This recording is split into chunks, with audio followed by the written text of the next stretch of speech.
لا شريك له الملك العلم واشهد ان محمدا عبده ورسوله سيد العالم صلى الله على سيدنا محمد وعلى اله وصحبه الكريم.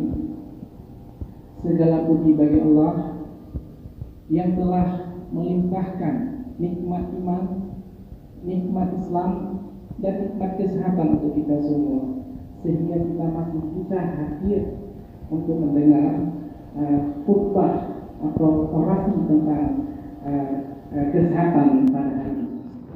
Detail tentang virus pada tanggal 31 Desember 2019, tepatnya di Tiongkok, Wuhan, ada 44 pasien masuk ke rumah sakit, tidak diketahui diagnosisnya. Para dokter mengatakan ini adalah penyakit misterius. Semua orang bilang misterius semua, nggak tahu penyebabnya. Kemudian selang 3 hari kemudian jadi 100 orang.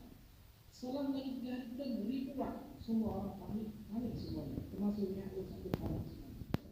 وعلى آله وصحبه أجمعين. اللهم أحسن عاقبتنا في الأمور كلها وأجرنا من خزي الدنيا وعذاب الآخرة. اللهم إنا نسألك رضاك والجنة ونعوذ بك من سخطك والنار.